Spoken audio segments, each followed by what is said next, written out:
Hello!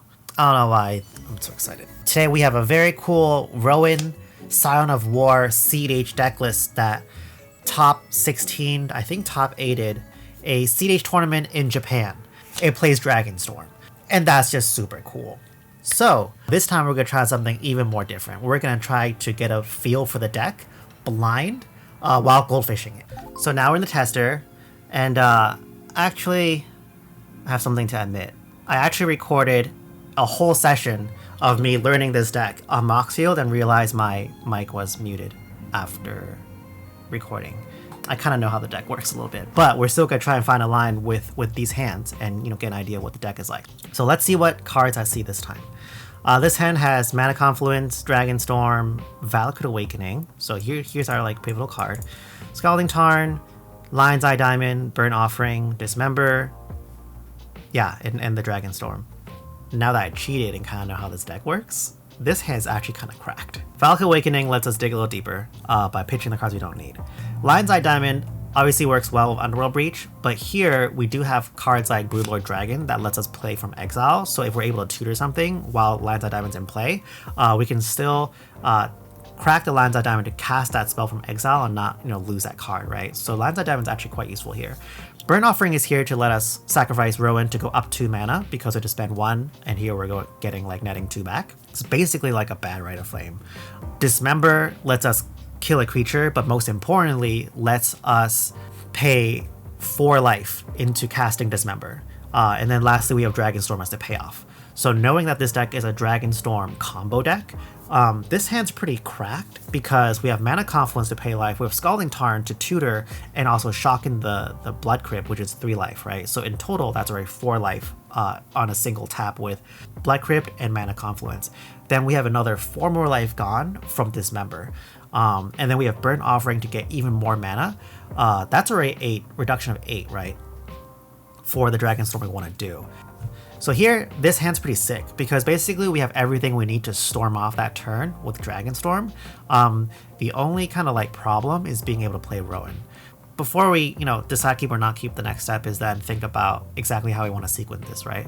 We know Scalding Tarn has to come in the turn that we want to tap Rowan.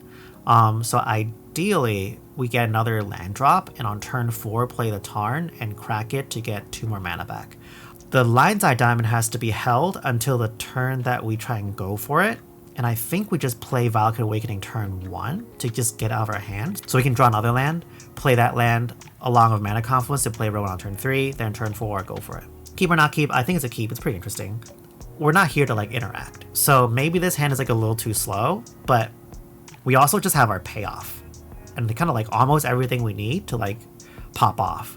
And the strong thing about Dragonstorm, that if no one's reading it, is Dragonstorm, unless they literally have Flusterstorm, which we can still beat with Lion's Eye Diamond in play, they almost can't counter all the Storm copies. So this hand's like pretty strong. Long story short, let's keep it. So let's draw. Got shot. Great. The more we can shock ourselves, the less dependent we are on this Scalding Tarn fetch. So still, we're going to stick with the plan and Valakut Awakening tapped. Turn over, tap. Let's get out of our hand and be able to use it. Draw. Underworld Breach. Hold up. Do we just like... We don't have a tutor. We don't have a tutor. Calm down. We don't have a tutor. Yeah, we don't have a tutor. It's just so exciting. Mana Confluence. And then we'll pass the turn. Draw. Gemstone Caverns. Actually, a Gemstone Caverns that I'm happy to see. So let's play the Rowan. Then next turn, draw Aetherflux Reservoir. Okay. So as I said, we Tarn first, crack the Tarn, lose 1 life, then we'll lose 2. There has to be a Blood Crypt here. Yep. Shocking the Blood Crypt. So we've lost 3 this turn. I'm gonna just keep track of it over here. 2, 3. Then we're gonna pay 2 life, ping an opponent. So we're up to 5 reduction. Then we're gonna play Lion's Eye Diamond. So actually also we should be keeping track of Storm. So 2 so far. Keep track of it here. 2 Storm. Then the next thing we're gonna do is pay 4 life and dismember like a Crom or something like that. on one of the creatures. It doesn't matter if it resolves or not. Then we're going to activate this. Reduction now is 5. We burn offering to ritual, float black red. Floating black red. Now we can play Dragonstorm for 4 mana. So 1, 2, exact. Oh, we forgot to do the mana confluence. Let's just do that. So now this costs 6, so it costs 3 mana. So 1, 2, 3, floating a red. Yeah, floating a red. We can also use Underworld Breach too. Here, our storm count is currently 4. So we find 5 dragons. And now here's the fun part.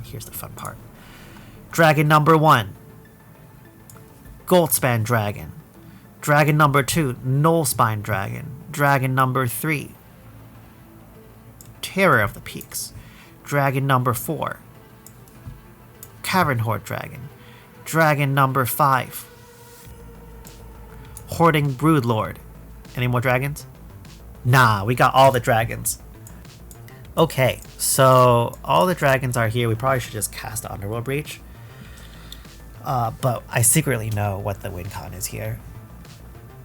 I think it was actually safer for us to just play the Breach. But it doesn't matter. We're going to win off our dragons. So what we're going to do is a bunch of dragons here. We can tutor, we can do a bunch of things. So the first thing is we're going to stack all the Terror of the Peak triggers. So whenever another creature ETBs under your control, this deals damage to, equal to that creature's power to any target, right? So we're going to do 14, but this is 10 and then 14. So 24 damage. We're going to bonk one player for 24 damage. Then we're going to resolve the Nullspine Dragon. So we're now going to discard both the Aetherflux and the Underworld Breach, which is why we should have played the Underworld Breach just now, to also get one more Storm, but it doesn't matter. And we're going to draw 24 cards. 1, 2, 3, 4, 5, 6, 7, 8, 9, 10, 11, 12, 13, 14, 15, 16, 17, 18, 19, 20, 21, 22, 23, 24. Cool. 24 cards have been drawn. Now, Hoarding Broodlord.